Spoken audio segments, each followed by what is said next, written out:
نحمده ونصلي على رسوله الكريم أما بعد فأعوذ بالله من الشيطان الرجيم بسم الله الرحمن الرحيم آئیے سب سے پہلے آقائے نامدار مدینے کے تاجدار کشتی امت کے خیبہ نہار ہم سب کے مالک و مختار سے بے کساں درد منداں چار ساجاں سیاہ لامکاں جناب احمد مجتبی محمد مصطفیٰ صلی اللہ تعالی علیہ وسلم کی مقدس بارگاہ میں درود پاک کا نذرانہ پیش کریں۔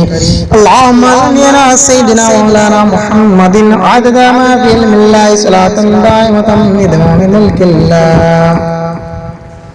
آج سیرت مصطفیٰ صلی اللہ علیہ وآلہ وسلم سے ہم آپ کو جنگ بدر کا واقعہ سنانے جا رہے ہیں۔ سماعت فرمائیں۔ بدر مدینہ منورہ سے تقریباً 80 میل کے فاصلے پر ایک گاؤں کا نام، جہاں زمانہ جاہلیت میں سالانہ میلہ لگتا تھا۔ یہاں ایک کنواں بھی تھا جس کے مالک کا نام بدر تھا، اسی کے نام پر جگہ کا نام بدر رکھ دیا گیا۔ اسی مقام پر جنگ بدر کا وہ عظیم معرکہ ہوا جس میں کفار قریش اور مسلمانوں کے درمیان سخت خونریزی ہوئی اور مسلمانوں کو وہ عظیم الشان فتح مبین نصیب ہوئی جس کے بعد اسلام کی عزت و اقبال کا پرچم اتنا سر بلند ہو گیا کہ کفار قریش کی عظمت و شوکت بالکل ہی خاک میں مل گئی۔ اللہ تعالیٰ نے جنگ بدر کے اس واقعے کو قرآن میں بھی ارشاد فرمایا ہے۔ اللہ تعالیٰ نے جنگ بدر کے دن کا نام یوم الفرقان رکھا۔ قرآن کی سورہ انفال میں تفصیل کے ساتھ اور دوسری سورتوں میں اجمالاً بار بار اس معرکے کا ذکر فرمایا اور اس جنگ میں مسلمانوں کی فتح مبین کے بارے میں احسان جتاتے ہوئے خداوند عالم نے قرآن مزید میں ارشاد فرمایا کہ وَلَقَدْ نَصَرَكُمُ اللَّهُ بِبَدْرٍ وَأَنْتُمْ أَذِلَّةٌ فَاتَّقُوا اللَّهَ لَعَلَّكُمْ تَشْكُرُونَ۔ اور یقیناً خداوند تعالیٰ نے تم لوگوں کی مدد فرمائی بدر میں جب کہ تم لوگ کمزور اور بے سر و سامان تھے، تو تم لوگ اللہ سے ڈرتے رہو تاکہ تم لوگ شکر گزار ہو جاؤ۔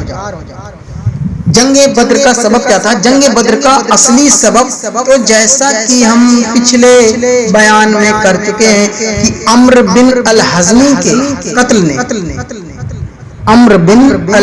کے قتل نے کفار قریش میں ایسا زبردست اشتعال پیدا کر دیا تھا جس سے ہر کافر کی جماعت یہی ایک نعرہ تھا کہ خون کا بدلہ خون سے لے کر رہے مگر بالکل ناگہاں یہ صورت پیش آ گئی کہ قریش کا وہ قافلہ جس کی تلاش میں حضور صلی اللہ تعالی علیہ وسلم مقام ذی العشیرہ تک تشریف لے گئے، مگر وہ قافلہ ہاتھ نہیں آیا تھا۔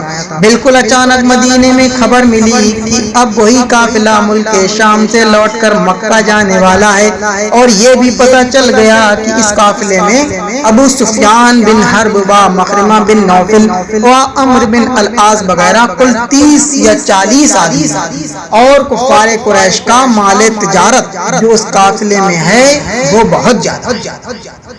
حضور صلی اللہ علیہ وسلم نے اپنے اصحاب سے فرمایا کہ کفار قریش کی ٹولیاں لوٹ مار کی نیت سے مدینے کے اطراف میں برابر گشت لگاتی رہتی ہیں، اور قرظ بن جابر فہری مدینے کی چراگاہوں تک آ کر غارت گری اور ڈاکہ زنی کر گیا ہے، لہذا کیوں نہ ہم بھی کفار قریش کے اس قافلے پر حملہ کر کے اس کو لوٹ لیں، تاکہ کفار قریش کے اس قافلے پر حملہ کر کے اس کو لوٹ لیں، تاکہ کفار قریش کی شامی تجارت بند ہو اور وہ مجبور ہو کر ہم سے صلح کر لیں۔